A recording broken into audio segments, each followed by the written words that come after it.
Good evening, televiewers. You're welcome to this special Prime Hour edition on My Media Prime TV, an edition that is going to have as a special guest the national president of the Social Democratic Front, who is candidate for the 2025 presidential elections.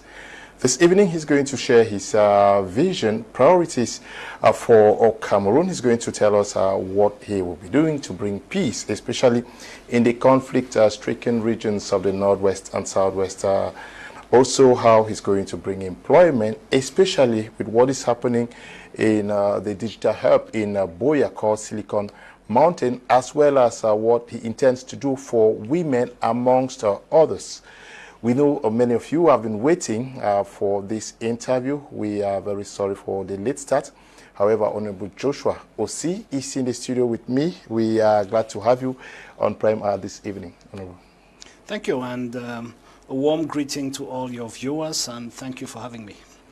Last week in Yaoundé, through a press conference, you unveiled the SDF's rescue plan for Cameroon, hinged on 4 pillars.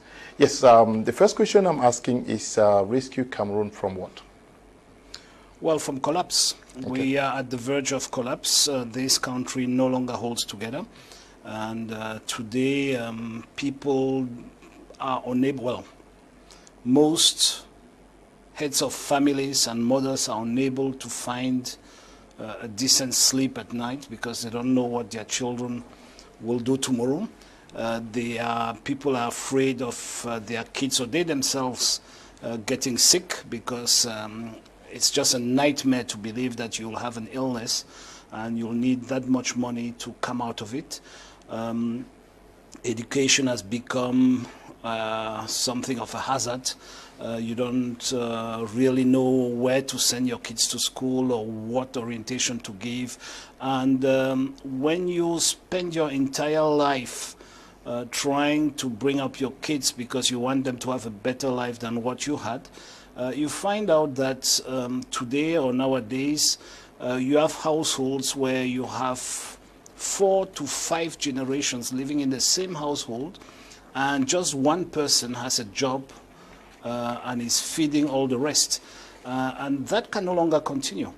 And so we need a rescue plan to rescue this nation, because where we are today is what you call, in normal English, we are at the verge of collapse. This country is collapsing, and we needed to go around to talk to Cameroonians. What we did, Mr. Kum, is that we went around Cameroon 3 times. And for once, we listened to Cameroonians. We didn't come out to them to tell them what they have to do. We came out to them to listen to them, for them to tell us what they expect from the leadership of this country. We worked with the trade unions. We worked with other left-wing political parties. We worked within the party. We revisited all our manifestos, and we talked to experts.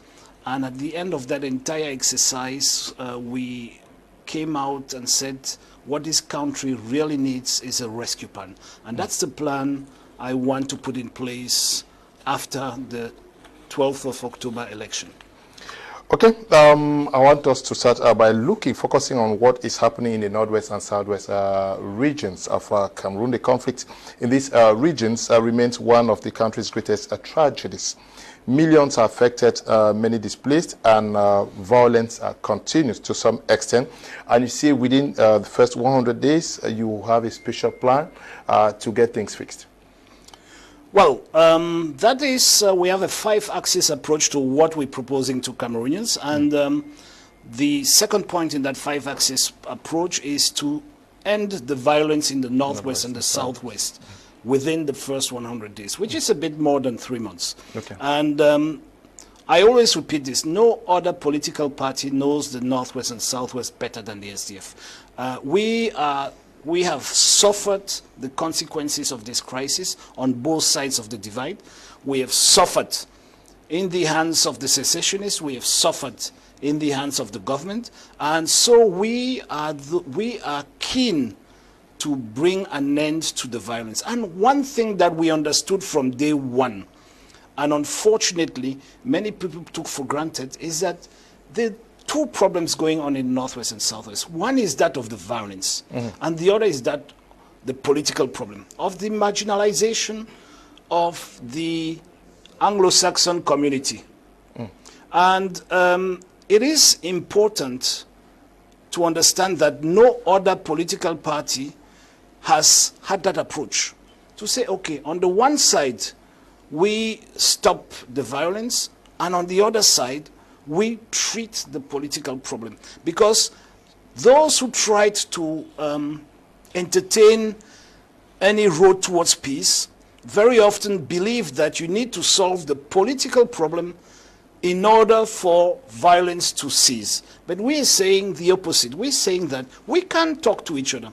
We can rebuild trust. And as a matter of fact, to be able to solve the deep political issue, and we believe that this will take about 3 years, to be able to solve that, we don't need to be shooting at each other. We don't need to be locking people up. We don't need to be afraid to go to the Southwest or the Northwest. We need to rebuild trust.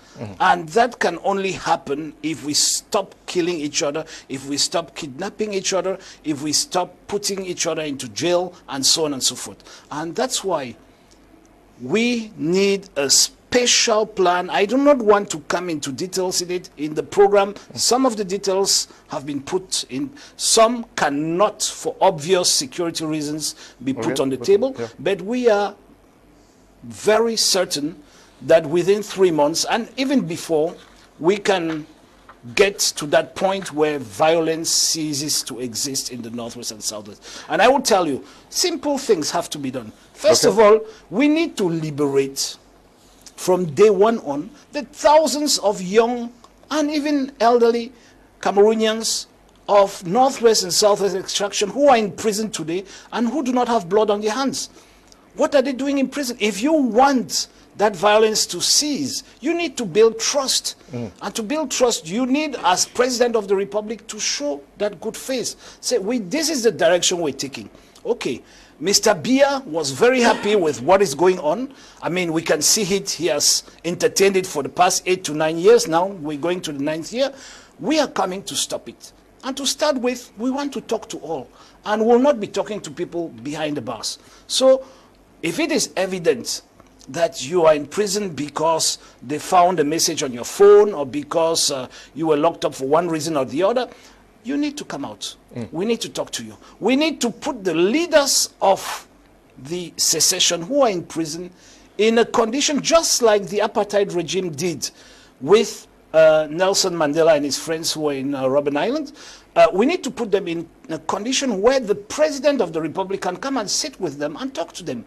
And let us not shy away from the fact that we need to bring back our diaspora to a level of confidence where we can start talking to each other and where we can start looking at the ways and means of coming out of the fight in which we are. And I think that once we talk to each other and once we see that we are taking the same direction to bring solutions to the Anglophone marginalization, and I want to say, to the marginalization of many other Cameroonian communities today.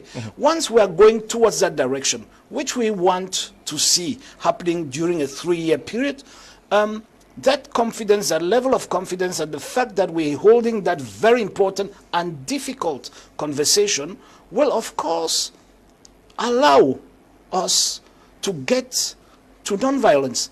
And there is one thing that we know, is that to get there, peace is expensive. You need to invest, and you need to invest massively. Furthermore, we understand that you do not make peace with your friends. Because Mr. Biya is waiting for his friends to make peace with him. We understand that the SDF Joshua Osih understands that we would not make peace with our friends. And to prepare myself for this job, I've gone around. I went to Colombia to talk. I talked with the Vice President of the Republic in Colombia. I talked with other stakeholders and to see how they did it after more than 3 decades of a civil war, a very severe civil war, how they did it to come out. I accompanied our Colombian friends who were ready and who met the authorities in Yaoundé, who were ready to bring in their experience to help Yaoundé solve the problem in the northwest and southwest. But unfortunately, because Mr. Biya wants the problem to go on, they didn't receive any open door. But then I would like to make this abundantly clear. They are ready to help us. So we have international help. We have the goodwill to get there. And I guess nobody, not even the secessionists, want the war to continue. They want solutions to arrive, and I am coming with those solutions. Okay, you say the intention is to stop violence and also to seek a political solution to the problem. Politically, how is the problem going to be solved? What are the issues to be addressed? Well, Mr. Kum, there are many issues. There are many issues on the table. Okay. And we can only get to a long-lasting solution if we have a discussion. Okay. We need to sit around the table. That's what politics is all about. Politics is not about one insulting the other and shooting at the other. It's about talking around the table and agreeing to disagree and advancing. So you first of all need to listen to them? You first of all need a president of the republic who is interested by the subject. Okay. I happen to be of an Anglophone extraction. I happen to be a traditional ruler in the southwest region. And do you think Joshua Osih, president of the republic, doesn't want to go to his village for a weekend? Of course. I want to go to that village for the weekend. So I have, number one, vested interest to make sure that the situation comes back to normalcy. So on the political front, we've given ourselves 3 years. Okay. 3 years to start on from day one by organizing a peace, truth, and reconciliation exercise, which is an exercise that takes time, where we need to agree on the modus operandi, on the way that exercise is being carried out. We need to agree on the terms of the exercise, but we need all these exercises that we want to put in during the 3 years to be binding.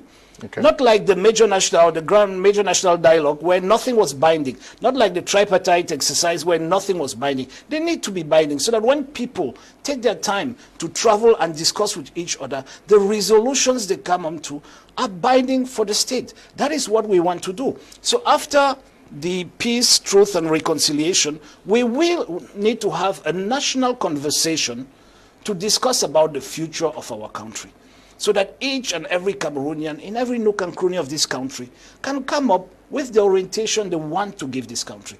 Okay, those exercises have happened in other nations. We just need to take the best practices, copy them, adapt them to our realities, and move on. And thereafter, we will need to put in place a constitutional conference, which is a group of experts and politicians and economists and you name them, and they now sit down on the basis of this reconciliation and truth and on the basis of this national discussion or conversation. They need to now draft a constitution that will be presented at the end of year number 3 of my mandate to the people of Cameroon, so that we have a constitution that is chosen by way of referendum. And I want that constitution to be federal.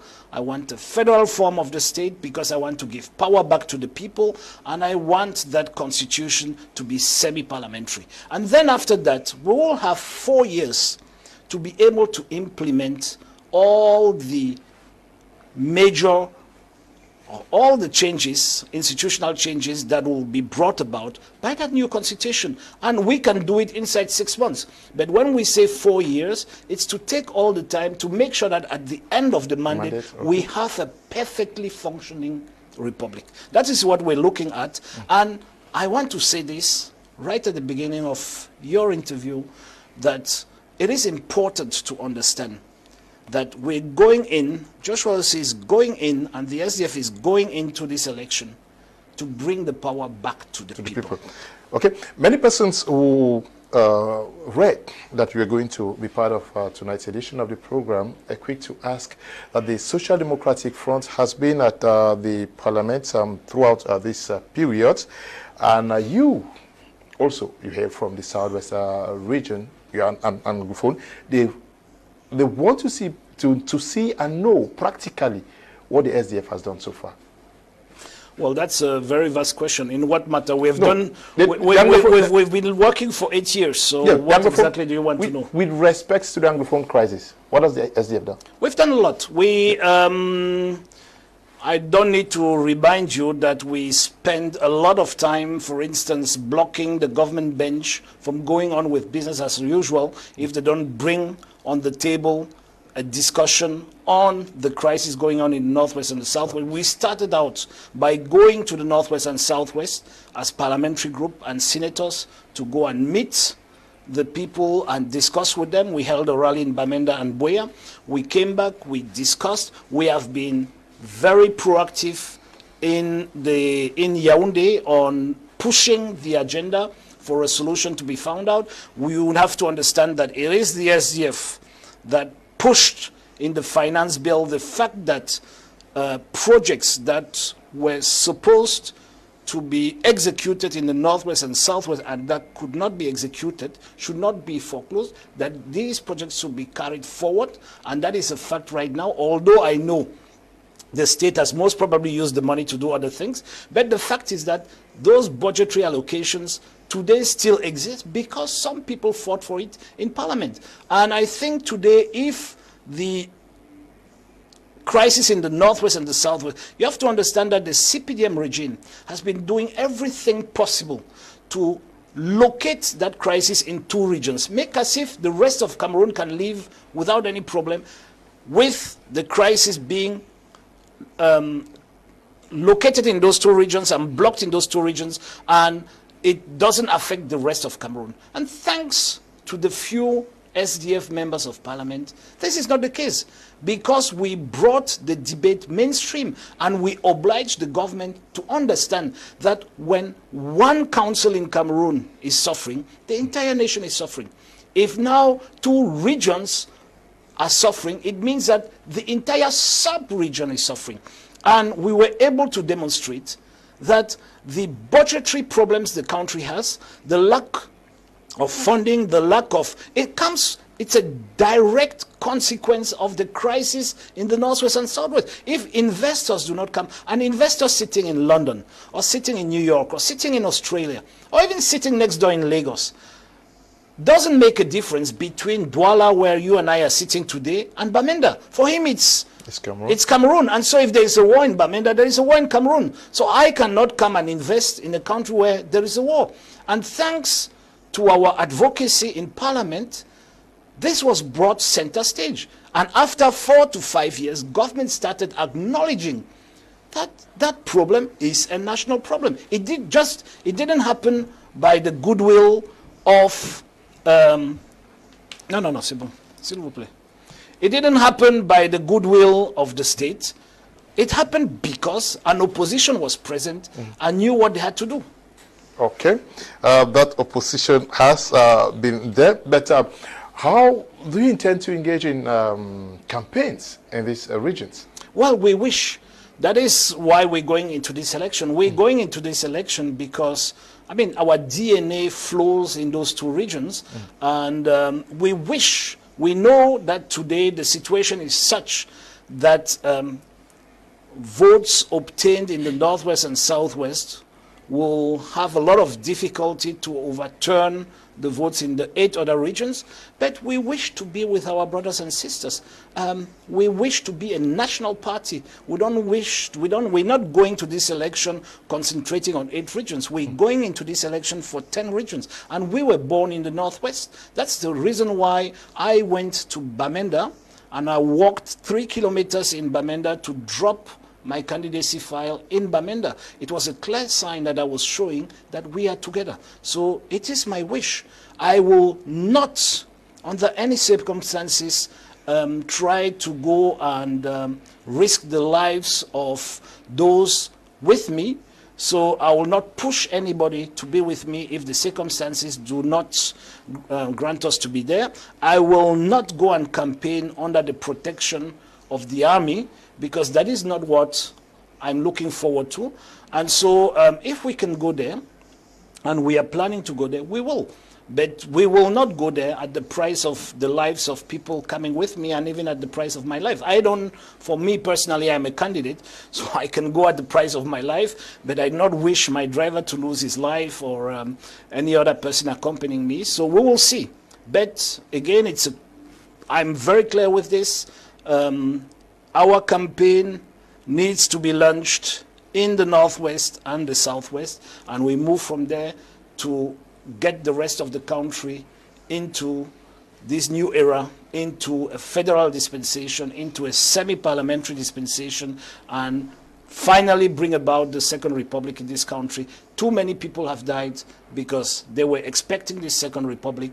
We have the tools and the will to bring it about, and we think that it can only start where this whole struggle started at Liberty Square in Bamenda. Okay. Consistently, the Social Democratic Front has advocated for federalism as a system of government. Why do you think it is far better than what obtains today? Well, because a centralized system has succeeded no way. Okay. It just doesn't work. It can work in a small rogue state when you have 1 million people, when you have 2 million. When Cameroon started off at 3.5 million people, probably it did work. But guess what? This Jacobinistic system was put in place because the colons wanted to control Cameroon. They wanted to continue that control. That is, they gave independence, quote unquote, but they continued controlling. And when you want to control, you don't need to have 2 interlocutors or 3. You need to have just one. So you have a president through whom you go, and you look at the constitution of Cameroon. It tells you that the president appoints at all military and civil positions in the country. Yeah. So making it such that this president today is a king. He rules on a throne because he decides of everything, and that was done in order to have just one person who takes control of everything for the colonial domination of our raw materials, of our people, and to keep us in bondage. That's why it was done that way. And we need to get out of it. And so we need to give back the powers. The power that this constitution is giving us, or this the independence of our nation, is giving us, is supposed to be given back to the people. And that's why we want to use the 12th of October to get there. Because a federal dispensation, Mr. Kum, yes, is extraordinary. Because the development you're looking at, it's not something abstract. You know, if I tell someone from your village or from my village that Cameroon is building a reservoir in Lompangar that costs 500 billion, or even someone from Kuseri that we are building a stadium in Japoma on Olembe that costs 500 billion. It's all abstract to them. It doesn't change the price of rice, the price of meat, the price of transport. What people want from their government is to see how their lives change positively. And that happens only around you.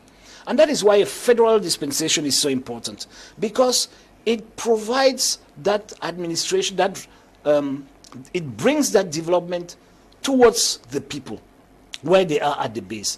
And the federal system that we want to bring about, because for too long people have been talking about federalism as geography, cutting the country, this side is here. No, that's not what it is about. Okay. The size and who is with who is a subsequent discussion that doesn't have huge relevance. The real thing that is relevant is where are the competencies, where is the money. So today we have a 3-tier organization of the state. We say we don't want to change that. That's fine. But what we want is that today all the money goes to Mr. Biya and he sends down what he wishes to send down. And we say no. Tomorrow in a federal dispensation, all the money goes down to the base and they send up only what they cannot provide down there. What does that mean? It's a system, in a 3-tier system, all the money goes down to the councils, and with a principle of subsidiarity, only what the council cannot do is being done by what we call the region today. You can call it a state, you can call it what you want, the province, is done at that level. And only what the region cannot do is done by Yaoundé. Okay? And how is this done? It is done by what you call a federal equalization.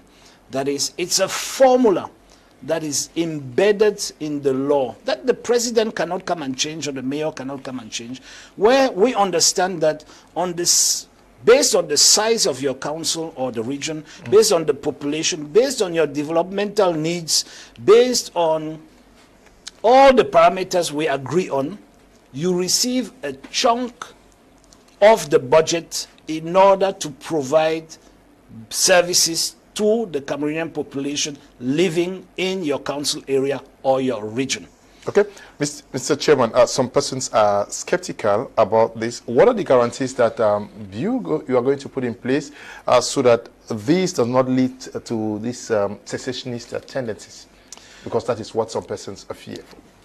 A secessionist tendency only arrives. It doesn't come by geography. Okay. It comes by the fact that people are frustrated. People are hopeless.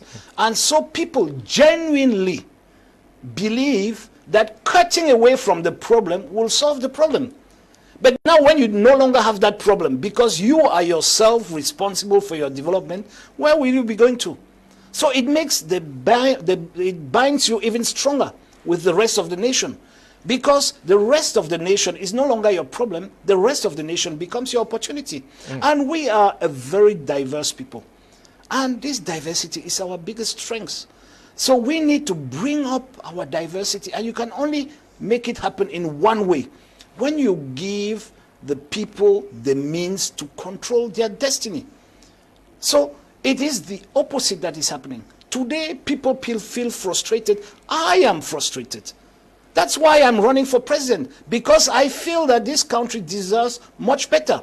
Now, others do not want to take the long road of politics, and they go in for guns. But what I'm saying is that it is the same reasons that push all of us in one way or the other to sit on this side of the equation. And why is this happening? Because one person has all the powers. Why are coup d'etats happening in Africa? Because one person has too much powers. Why are people talking about tribalism? Because they feel that someone from another tribe is responsible for their well-being, or they are disenfranchised. So how do you correct that? Is by giving all the necessary means to the lowest level of our organization, which is the council, so that when you have garbage in front of your door, when you have potholes in front of your door, when your children have bad schools, and when the hospitals do not attend to you, you go and hold your mayor, someone you can see, someone you can touch, someone you can grab. As a matter of fact, someone you can hold and beat in his office. You hold him accountable for what is happening to you. And the day everything is good, the entire country will be coming towards your council because you are excelling. And you will clap for him, and you'll give him a vote of confidence come the end of his mandate. That's the way democracy works. What the fundamental problem we have in Cameroon is that those who are responsible for our everyday lives are untouchable. We don't even know who they are, because they work by delegation, a delegation provided to them by the president, to whom the constitution has given all the powers. And the fact is, Mr. Kum, that they are accountable to the president who has appointed them, and not to the people who elected the president. That's the problem with this system, and that's why we need to break it. Okay. Because if you are not accountable to the people, you will never work for them. Now, in this situation, what powers would the legislative actually have and play in this system, given that Cameroonians are also very worried about what we call a separation of power? We do not know the powers of the judiciary, the legislative, as well as the executive. So you see, we listen to the Cameroonians, and that's why we're talking about a semi-parliamentary regime.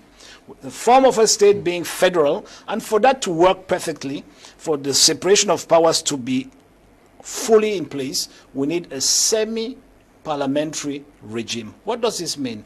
It means that the executive can no longer hold any legislative powers whatsoever. So we're coming back, or what we're proposing is a typical Anglo-Saxon disposition that makes it such that the laws that go to Parliament are laws of execution. They are immediately executed. Today, in the system, in the Jacobinistic system we have, Parliament does not legislate. Guess why? Because when a law comes out of Parliament, sometimes for 20 years, you expect an executive order, which we call decree, a decree of application, that doesn't come out. And when it comes out, there are 2 or 3 civil servants who have no legislative powers, who decide on how that law will be executed. And too often, if not always, the decree of application completely empties the law that was debated in Parliament. Because when you apply a law the wrong way, the spirit of the law is lost. That is exactly what is happening today. So the first point in a semi-parliamentary regime is that laws are laws of execution. When it comes out of Parliament, it's a done deal.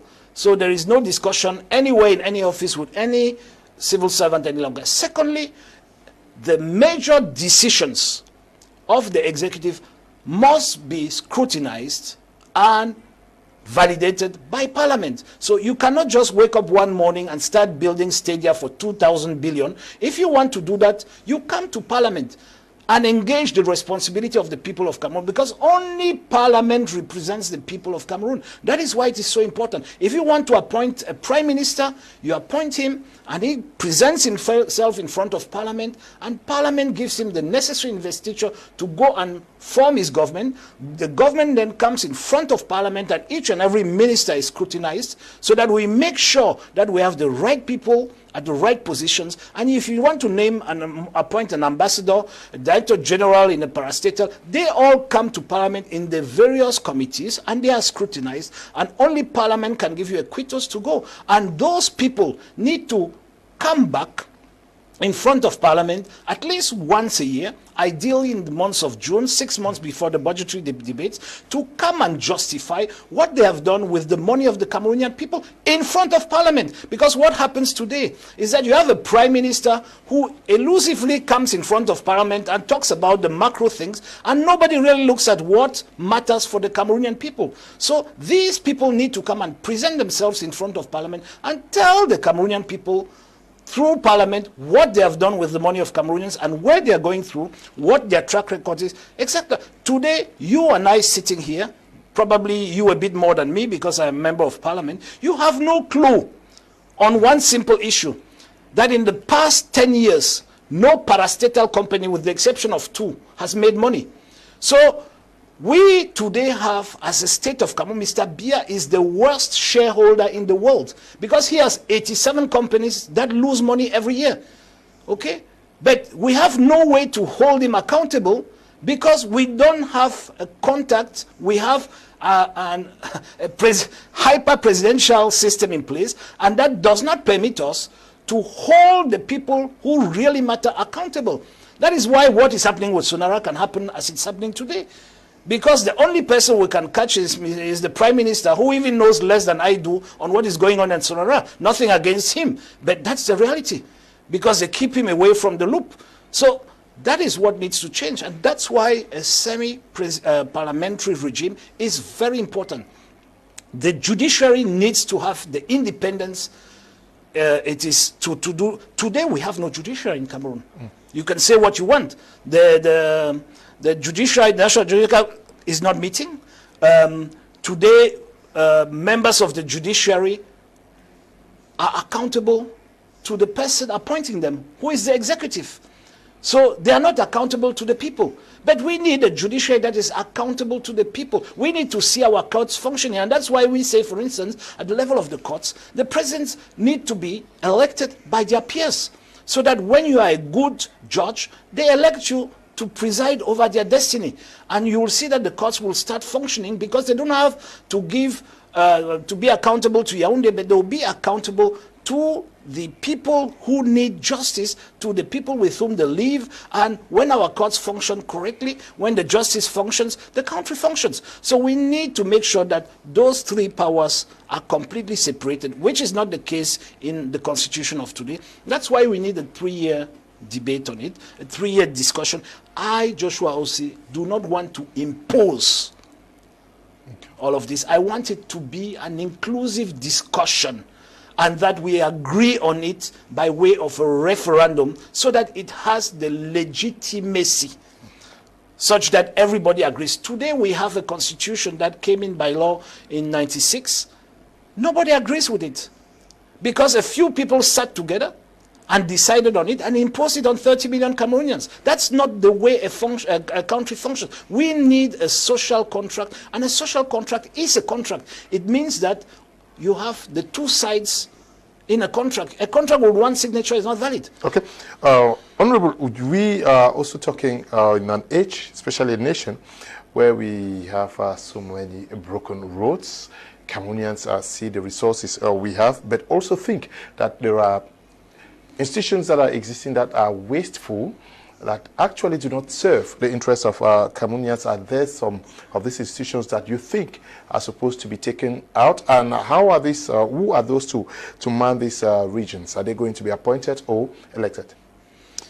Well, in a federal dispensation, the executive of a region is elected. Okay. And then, that's what federalism is about. The mayor is elected, federal, the state or region is or province is elected, and the federal government is elected. Everyone is elected, and everyone has his or her competencies to bring the development where they are. Now you're talking about the institutions that need to go. That's why I'm talking about a national discussion on it. There are many institutions that need to go. There are many institutions that go automatically by reorganizing the state around the federal dispensation. That is, they suddenly have nothing to do again. So you need to get rid of them. But the goal of this exercise is not to send people home. It's not to create more joblessness. It's to increase job opportunities. It's to make the country more efficient. It's to make the country more livable. So that's why we need a discussion to see how we get there. So it is too easy to say, I will scrap off this, I will scrap off that, I will do this, I will do that. No, we need to agree that that's the direction we are taking. And once we agree, we then do it and we implement it over a period so that people do not find themselves completely disorientated. But essentially, what I want to tell you, you don't need, it is a very important part of saving to make the administration more efficient. First of all, one of the things we will attack during those 3 years is the complexity of our legal system. We have too many laws we need to simplify. We have today a finance bill that even the Minister of Finance doesn't understand. Talk less of the President of the Republic. And just imagine if a businessman or woman needs to understand the finance bill today, that person will need to go to school for at least 2 years. And by the time you understand it, it's changed because it changes every year. So we need to simplify all of this. We need to simplify the way we do business. We need to simplify our administration. We have too many procedures. You want to open a company, you want to do something, you need to present 17 different documents and so on. All that needs to be simplified. So all of that are measures that will make our administration much more efficient, and of course will make it such that the road or access to prosperity is much shorter, that you can get rich faster, and you can create jobs faster. So institutions are one thing, making our administration lean and more effective is another, but especially policy cohesion is a very important thing that I'll work on, because I've been working on it for the past 10 years now, or even more, 11 years. That's my field, and I exactly know what is going on. And people always run after corruption. Corruption is bad. Corruption is killing this country. But policy incoherence is killing it even more. You know, when you, I mean, there are things I can talk out and you'll not have enough time in your in your program. But let me talk just 5% of one. Okay. You decide to build a stadium, you call it Paul Biya, so by every means necessary it has to be done. And the incoherence of the whole thing is that you give a name to a project that has not yet been inaugurated, which is not yet inaugurated till today, and you call it the Paul Biya Stadium. Of course, it is at the inauguration that you do the naming. But here you put at the laying of the stone, sometime after that you just decide that's the name. Why are you doing this? To put the entire country under pressure and to put Mr. Biya under pressure himself. Probably he's even part of the problem. So now you take this stadium that is being built and everybody is looking for the hotel. But there's much more to it.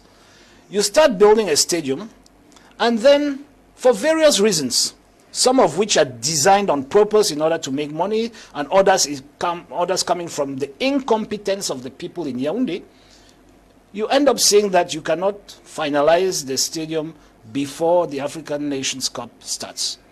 So these engineers tell you the only other way to go around it is to import the stadium in pieces from Cyprus or somewhere, come by ship and then bring it. It's the first time that I hear. I know that normally those pieces take about 40 days to dry. It's the first time they told me that, well, I was informed that it was easier to make the pieces, the parts in Cyprus, get them dry there for 40 days, then transport them for another 2 months to Cameroon, transport them by road to Yaoundé, and that would be shorter than doing them in Yaoundé. Guess what? In the meantime, about 5 cement factories opened in Cameroon, because in their business plan, they knew that Cameroon was organizing the AFCON, and so they will need cement. So that was a diverted way to import cement rather than buying Cameroonian cement. And those were thousands of jobs that Cameroonians were losing without even knowing. People are jobless. They don't know that that's where it came from because they could have worked in all those factories. Then you start importing your pieces of cement. And each piece weighs an average of 70 tons. Whereas 30 years before, in the 80s, late 80s, you built a road, an axe-load, between Douala and Yaoundé, and you put the structural limits of that road at 35 tons. Okay?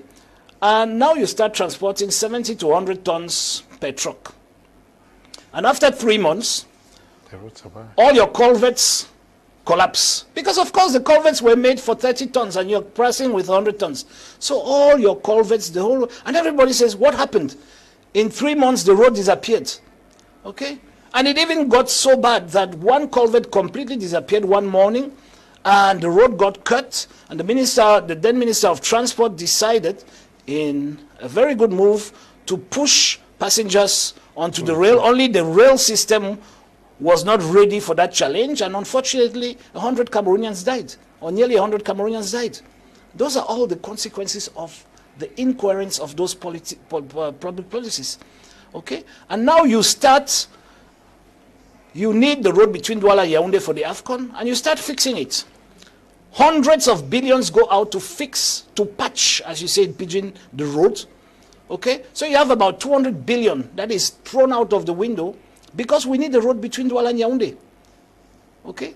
And those are all policy incoherences that cost us even more than what is being stolen. Because if you take it on and on, right now we are taking a loan, Cameroon is taking a loan for I think 295 billion to correct what was corrected. Making it such that that road will be one of the most expensive tarred roads in the world, because in less than 10 years we are spending about 1,000 billion francs on one road. That is not even a highway. Okay, and we could have had a highway to Bamenda, to Kumba, to Douala, Yaoundé, and so on with all that money. So it's just to say that you have a lot of areas where money can be saved if the state becomes more efficient. Okay, Mr. Chairman, youth employment is one of the greatest frustrations in this country. Young Cameroonians say they are excluded from opportunities. That is why they are leaving for Europe. And also, you have a special package to address that. How do you plan to create chances for all the youth, regardless of tribe and where they come from? Well, that's a very, again, it's a very deep question. Yeah. The first thing I would like to correct, youth unemployment is not a source of frustration. Okay. Joshua Osih and the SDF consider youth unemployment as a matter of national security. And it needs to be handled as such. Okay. And in the organization of a state, of a republic, when you have a problem of national security, every other problem becomes secondary.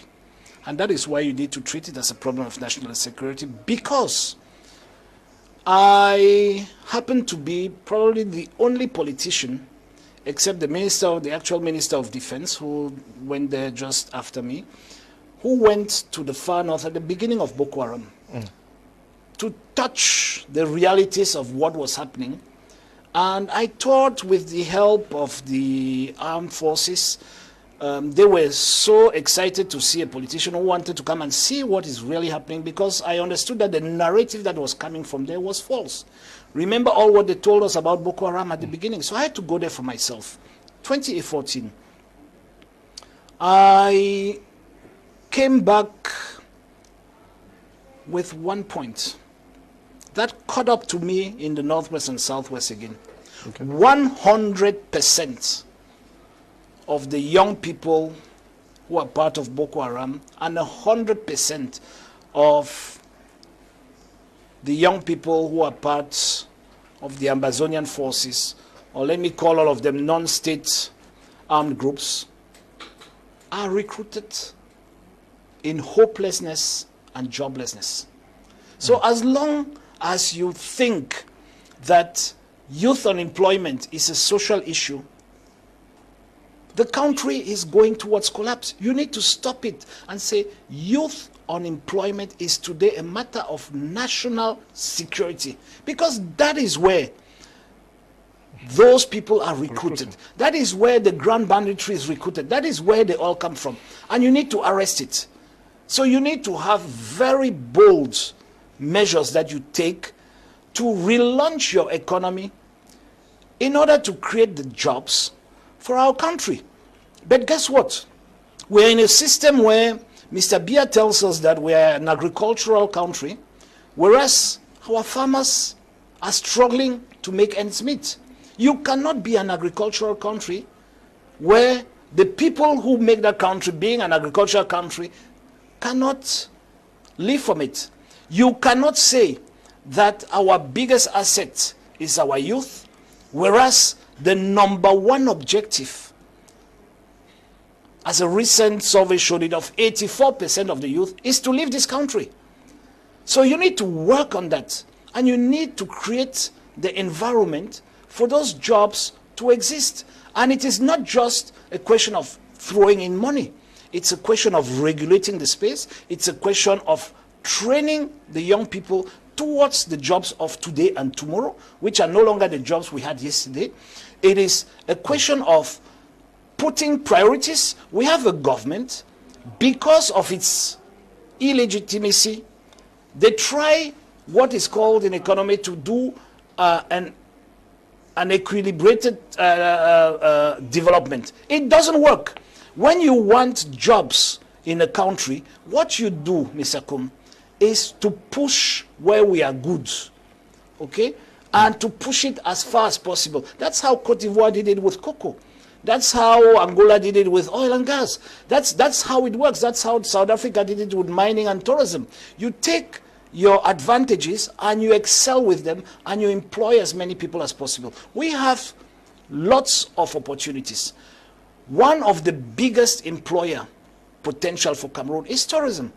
But you cannot have one tourist while you haven't stopped the problem in the northwest and southwest and Boko Haram. Because Cameroon is labeled dangerous. You cannot have tourists and at the same time ask people to pay for their visas and queue up in your embassies.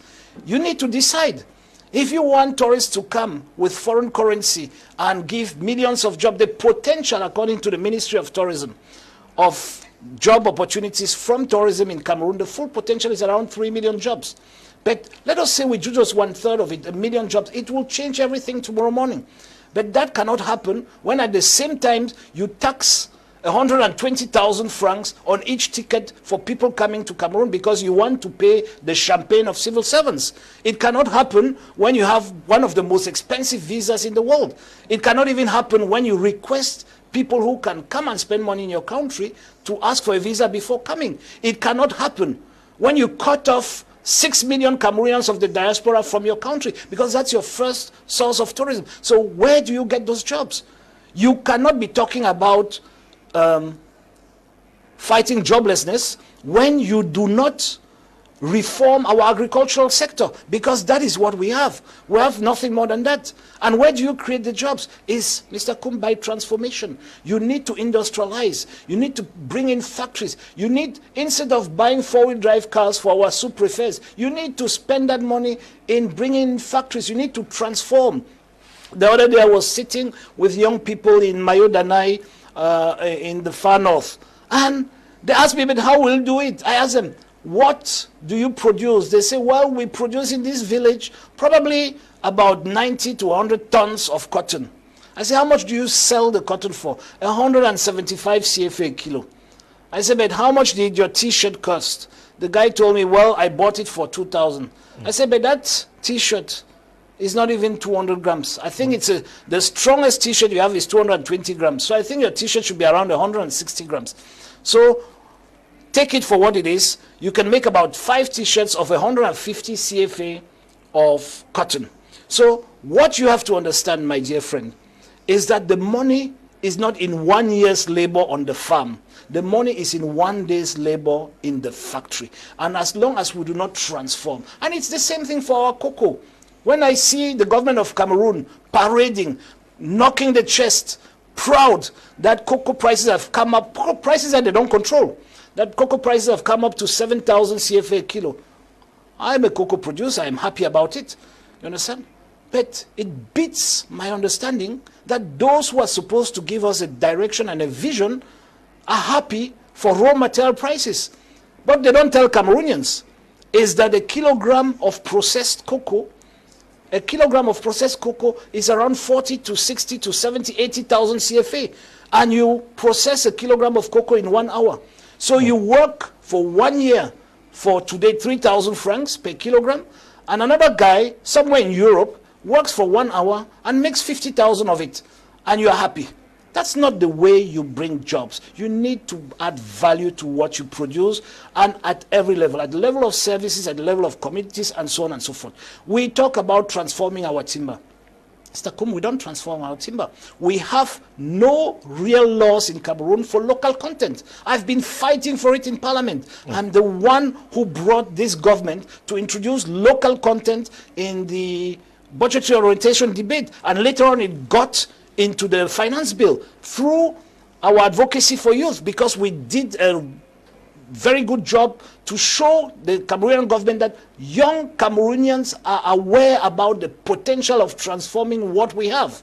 The Made in Cameroon is a reality, and I'm very proud of what these young people do. Point being, today, it is not yet applied. If you look, the biggest customer in Cameroon is the state, and 90 to 95% of what the state purchases is imported.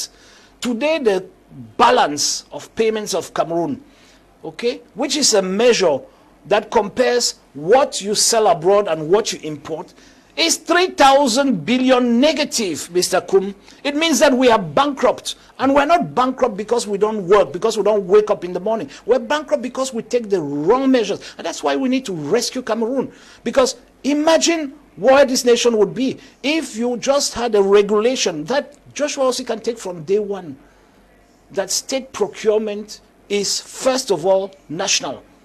Making it such that if a government office wants to buy a table and a chair, they don't buy a Chinese table and chair. 100% or so of all tables and chairs in our offices are Chinese. They should be Cameroonian. And when they buy Cameroonian chairs, they buy Cameroonian tables. Guess what? Our local manufacturers, I'm not talking about factories, I'm talking about artisans, I'm talking about our carpenters. They will start having more jobs because now they are reduced to what Mr. Kum and Mr. Osih want for their private this thing. But that is where you bring employment. You do not bring employment as a wish list. You do not bring employment by making big speeches. You do not bring, today they have 101, I think 105 programs around the youth. Not one is able to give lasting employment to any young person in Cameroon. And that needs to change. But it cannot change when the same people who got to power in 1957 are still in power. That's why that change can only happen if the Cameroonian people decide on the 12th of October to change the direction of this nation. Now, we saw you in Boya with the guys who are running what is today called the Silicon Mountain. Yeah. And you were so touched. You have spoken severally about it and visibly has a project for it. What are you planning to do for this project?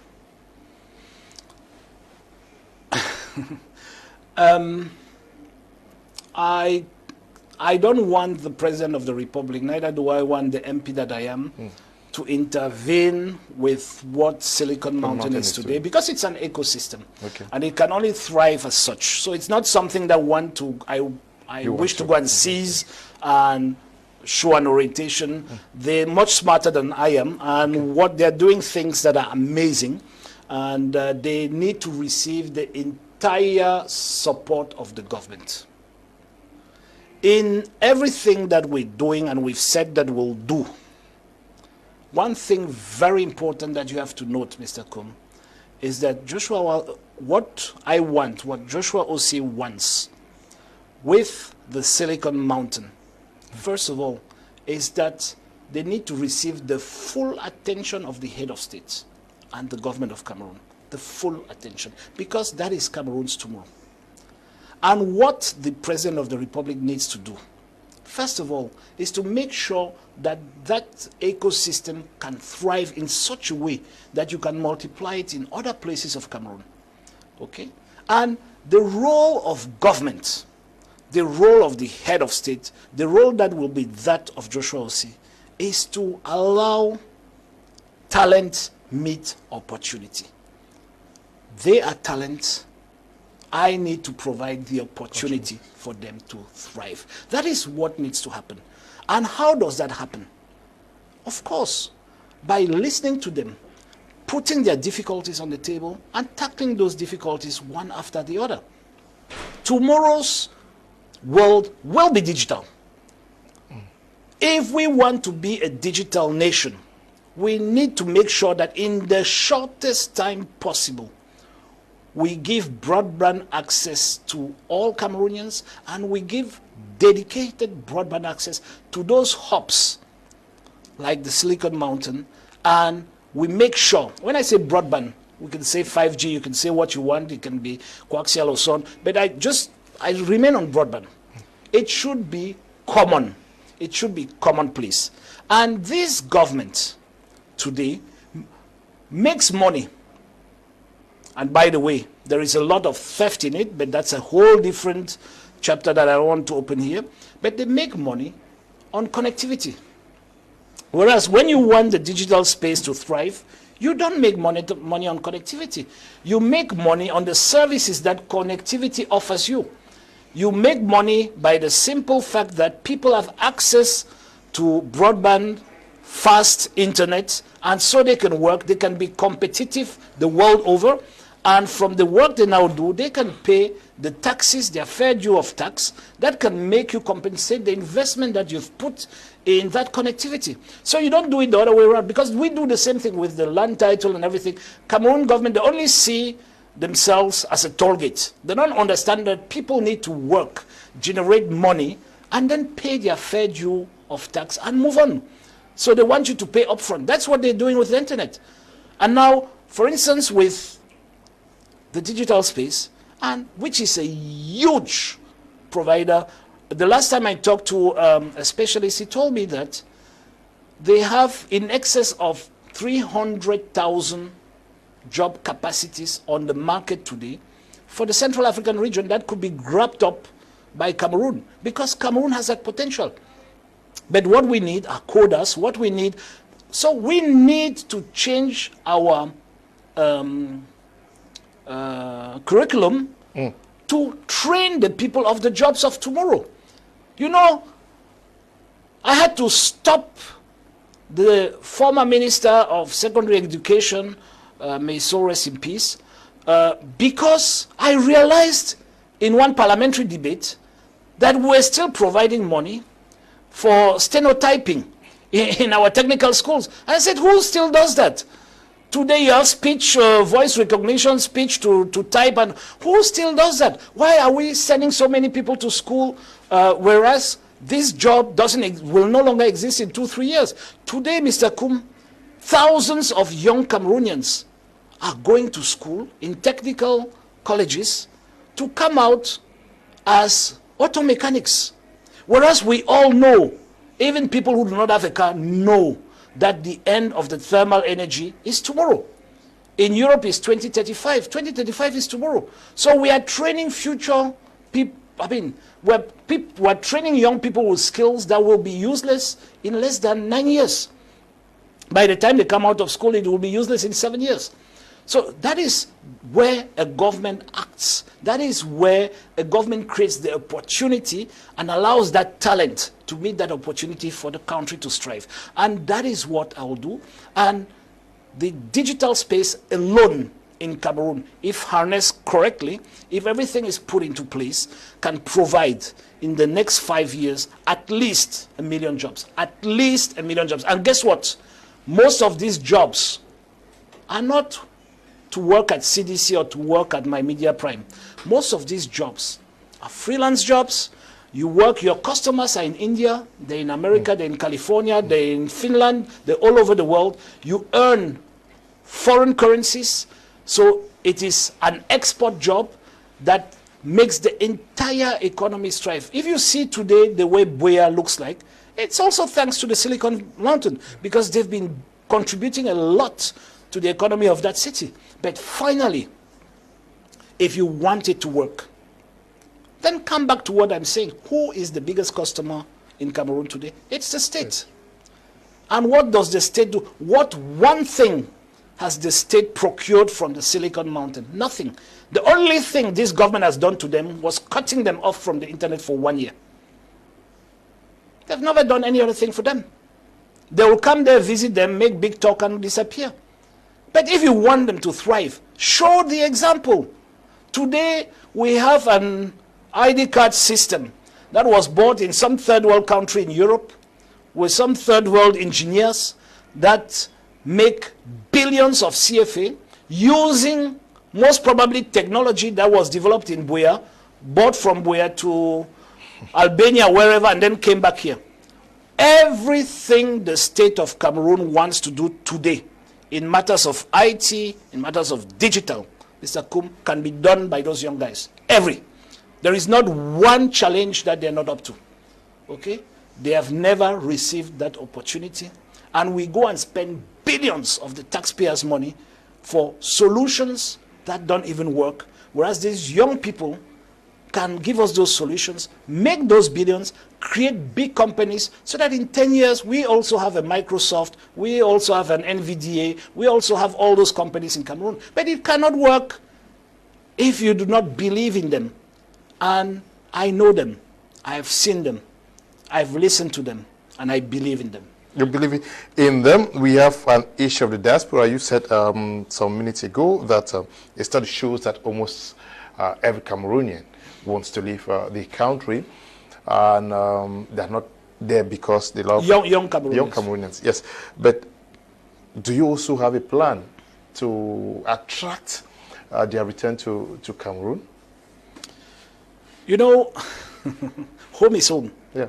And the only reason I've been part of the diaspora. Okay, so I decided to come home and face all the hurdles and everything because I decided that it became my challenge and I could not be sitting abroad and expecting somebody else to do the job for me. That's me. I don't expect that from anybody else. But then, there is no one out there who wants to be buried out there. Everybody wants to come home. To come home, you need to meet conditions that are at least close to where you are. You will not move from a place A to a place B to buy suffering. Okay? You cannot do that. You can agree to lose 20% of your comfort because you are home. You can agree to lose 25% because you are home. But you cannot agree to lose 95%. That's where they are right now. So it is the role of the government of Cameroon to make our environment conducive for each and every one of those Cameroonians abroad to feel that at this stage I can come back. And it first of all starts with our laws. You first of all have to invite those people back into their nationality. And I have said that from day one, our first measures, amongst them, about 30 of them, one of them is to repeal the 1996 ordinance, which makes absolutely no sense. It was put in place in order to kick out the UPC activists who were in Guinea, Algeria, and Egypt. That is no longer the case today. People are suffering for an ambiguous law, so we need to repeal it. And fortunately enough, it's an ordinance, so it can be repealed by another ordinance before going into Parliament for it to be brought up into law. And I want to say that the diaspora is part and parcel of our nation. The fact that a Cameroonian doesn't live in Cameroon doesn't make him less Cameroonian. And we need to start understanding that. I know that when I say this, there is a lot of, I'll call it misunderstandings, because back there, we call them bushfallers and all of this. It's all pejorative because, of course, when somebody works in America, in the UK, in Germany, and comes and spends 2 weeks in Cameroon, he has a living standard that is above an average Cameroonian. But you have to know what those people go through to come and spend those 2 weeks here. I've been with them. I was the president of the Cameroonian community in Europe at some time. So I know what these people go through. Okay? So they are coming to enjoy their country. So they cannot come with empty pockets. So we should understand that. And whatever happens, we should not accuse an entire community of probably 6 million individuals just on the basis of what one or two do in your neighborhood. So we need to welcome that, not because it's an economic plan, not because we need them for the money they make there. We need to welcome them because they are our brothers and they have no other place called home than Cameroon. So that needs to be done.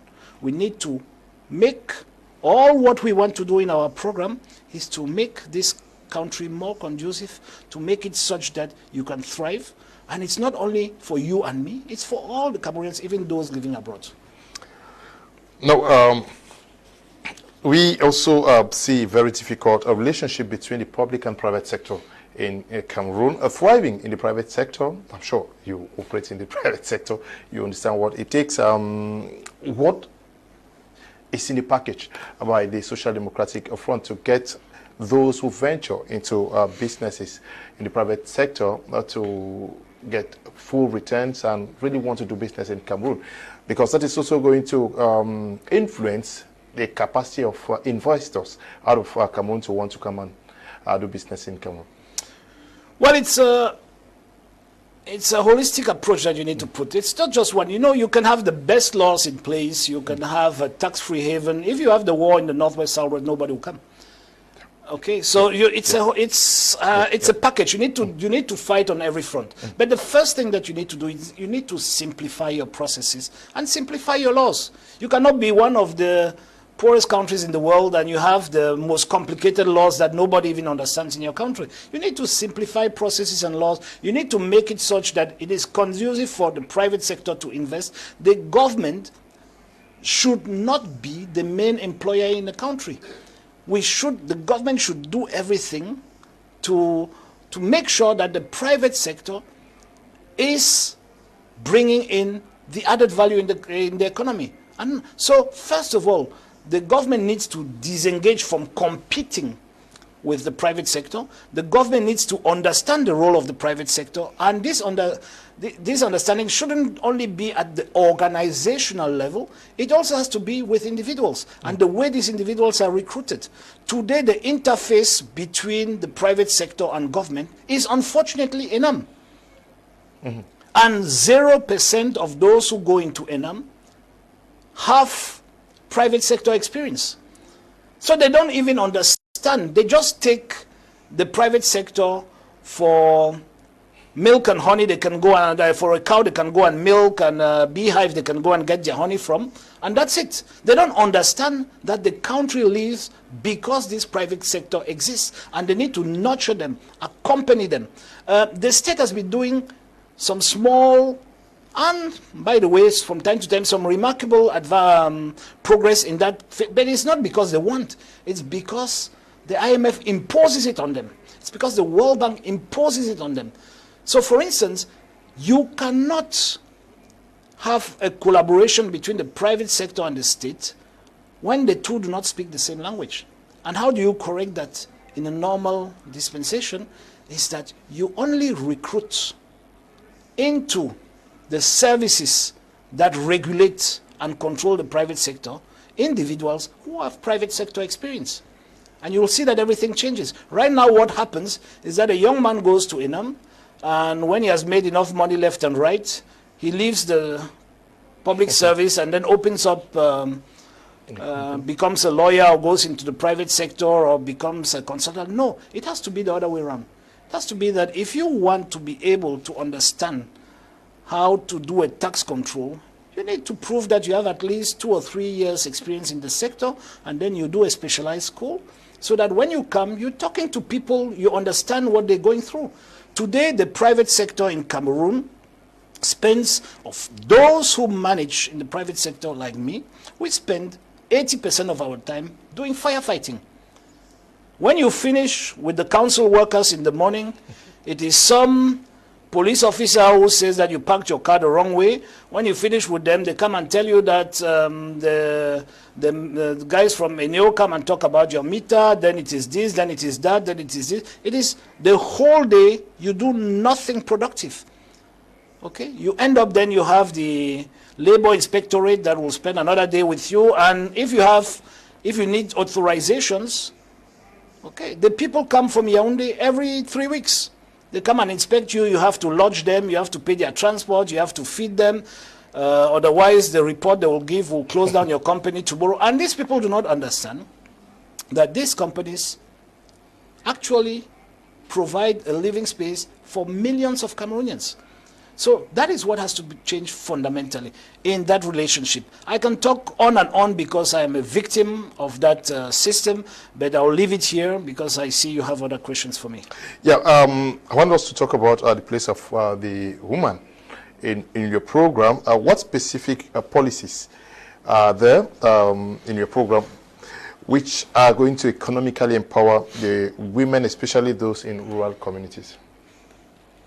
First of all, I am fundamentally against the fact that someone would be made to believe that the woman needs to be fed to get where she is. We need to have very bold dispensations. Today in Cameroon, there's never been a woman, and by the way, there's never been an Anglophone as well, in any position of power. It hasn't existed. So women, if you want my 6-year-old daughter to believe that she has a future in Cameroon, as President of the Republic, you need to show her not that paternal love, but you need to show her the way. You need to be able to have a prime minister who is a woman. You need to be having a president of the National Assembly who is a woman, president of the Senate who is a woman. You need to be having a minister of finance who is a woman. Today, when they put women in government, it's the Ministry of Social Affairs, Ministry of Women and Family. And if you're very lucky, they give you one Secretary of State somewhere like Town Planning and Housing and some secondary ministries. No, they need to be seen as being part and parcel of this republic. It's been 40 years that the country admitted women into the army, we're still far from seeing women generals at the same level as men, and so on and so forth. So all of that needs to change. And you need to go through the law, because history has proven to us that if you leave the men decide on the future of women, nothing will happen. So what needs to happen is to put the law in place, and it needs to be at every angle. It doesn't only need to be at the level of government, but it needs to be at the level of boards of administration. It needs to be at the level of in the private sector as well. The private sector needs to prove that they have provided enough high-level jobs for women. The same law needs to have a dispensation that obliges men and women of the same level to have the same salary, because right now it's not the case. We need to be very careful, and there we really need to put a lot of energy to make sure that women have the same access to higher education and to education in general, just as men. And with all the other opportunities around. So that needs to be done, because a country cannot thrive, an economy cannot grow when the women are not part of it. It just doesn't work. In the whole world, it is when the women are put ahead that the country comes up. And I want to say one thing very important. Women and men are not the same. Okay. And women have their strength that men do not have, and vice versa. I do not expect a woman to be a truck pusher or to be loading sand behind a truck, but there are things that women can do that men do very poorly, and where women are much better at doing. And there is one very important point, which is something you've brought up in this interview maybe 20 times. Peace. There has never been an instance in recent history, I'm talking of the world, where peace has been achieved without the women being in the center of it. As long as the men are discussing, war continues. And that is what is happening. And that is one of the key elements we want to introduce in stopping the violence and organizing the state in 3 years to bring lasting peace, is to put the women in the center of the discussion. Because right now, all those discussions, be it the discussions with government and the trade unions, the lawyers, the teachers, there was no woman. Be it all what followed, there was never a woman. A woman knows the price of peace. A man seeks to win by war. And so when you have only men around the table, it never works. I learned that with the Vice President of Colombia in Colombia. She told me, look, I'm Vice President of the Republic, because we realized after 4 decades of a civil war, that it is when the women talk and organize and negotiate that peace talks go ahead. When you put men, they want to fight, and everyone wants to be the one who is right. So you need to have those women at those positions. But now if you have a government where the women have secondary roles, you will never be able to get there. So that's why it's important. Are you committing to gender parity in your cabinet when you take power? That is the wish. Okay. That is the wish.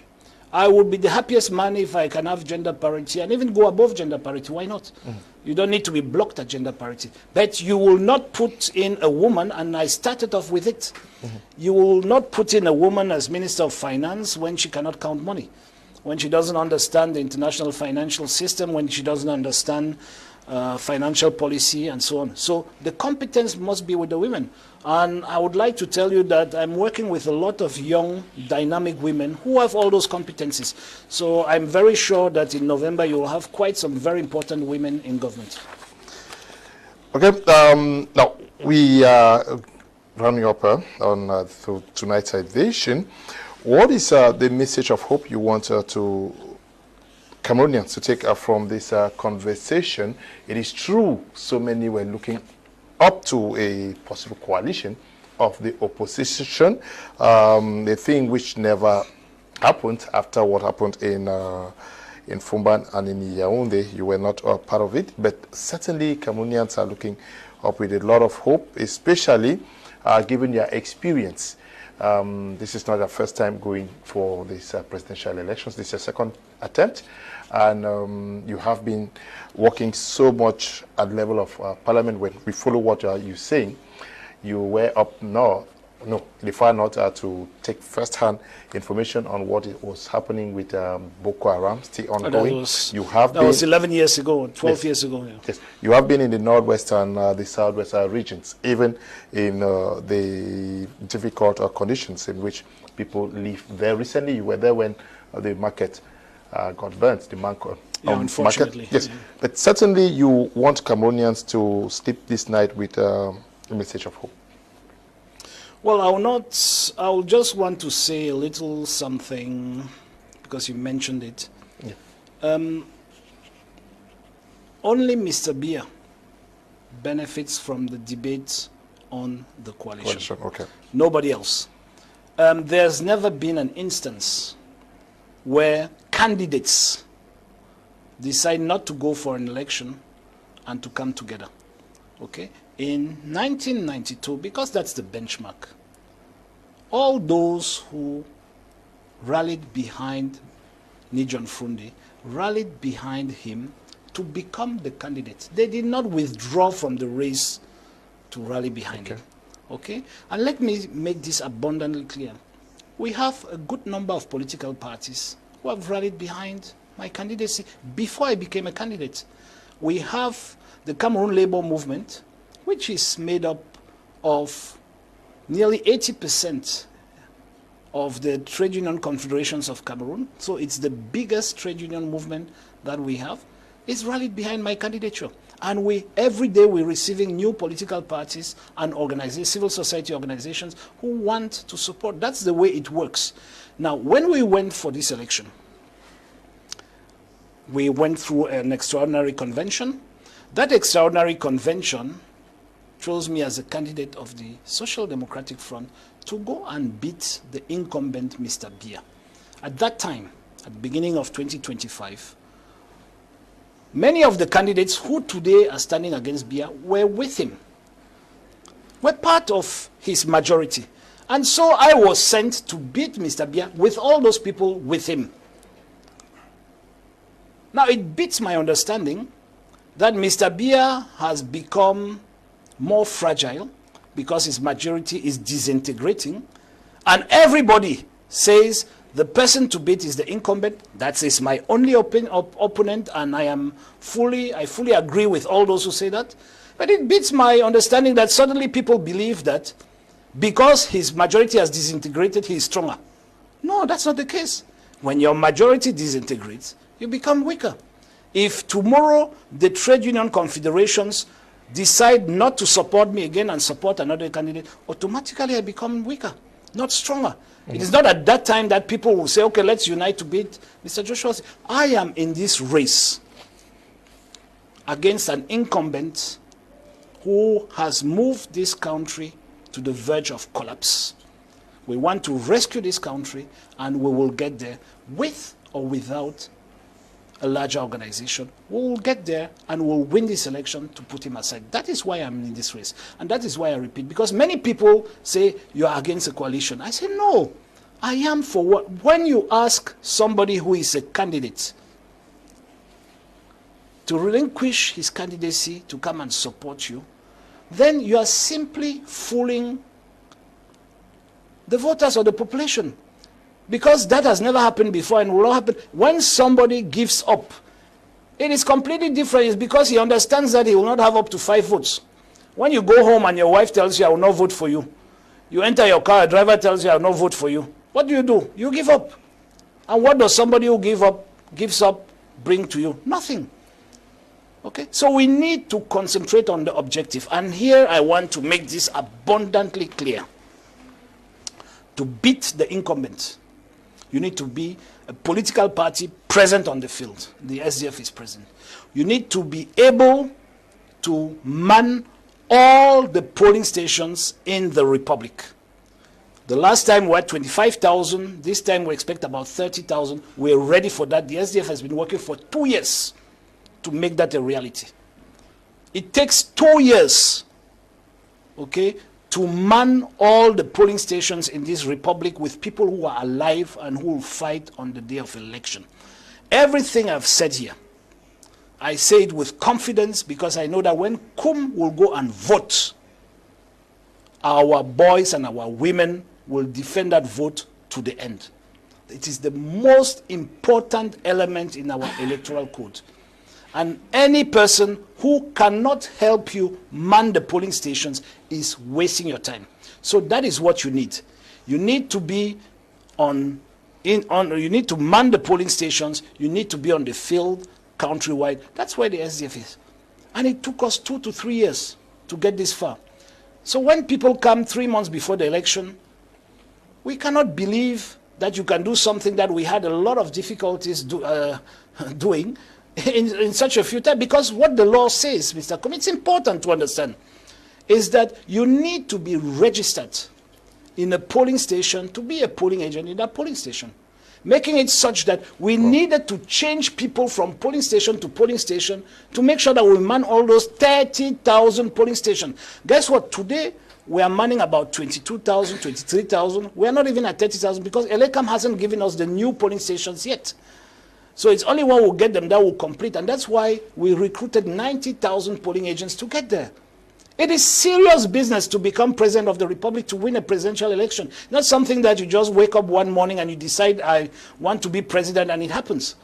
So when people come and spend their time, and frankly speaking, sometimes I'm flabbergasted to see the quality of people who draw our legs towards an ideal that first of all doesn't bring results and secondly will never happen. My coalition are you. My coalition are those who believe in a federal state, who believe that we need to arrest the actual Jacobinistic and centralized state that we have. That's my coalition. And that's where we're going to. And I'm comfortable with that. And we want to win with that. Now on the note of hope. The actual election is a do-or-die election, unfortunately. Because we have an incumbent whom we all know can no longer lead this country. And he has successfully turned our republic into some sort of a monarchy. But the very unfortunate thing with the 12th of October election is that I have looked at where the other candidates are going to. And I can see that all the other candidates are vying for the throne. They want to replace Mr. Biya. They are vying for the throne. I am vying for the republic. I want our republic to change. I want us to move into a second republic where each and every Cameroonian will have his breathing space, where we can live together, where we can thrive together, where we can prosper together, in peace and in harmony. And that can only happen if you have a clear plan of how that republic needs to be organized. I have shown my plan. I have talked about it. We defend it in the SDF since 1990. We know what we're talking about. We're going to get there. We need to bring back peace. We need to change the way this country is led and managed. And we have that plan for this country. The Cameroonians watching us today have to understand that on the 12th of October, they have a choice between voting for individuals and voting for their children. If they want to vote for their children, the SDF's candidate, Joshua Osih, is the right choice.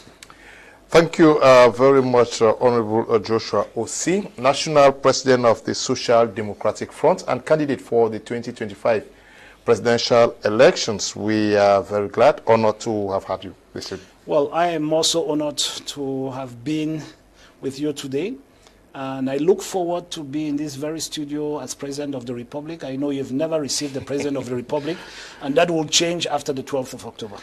We are very grateful, and to you all for watching, we thank you. We once again say we are sorry for the late start, and you can only say stay blessed. Bye-bye.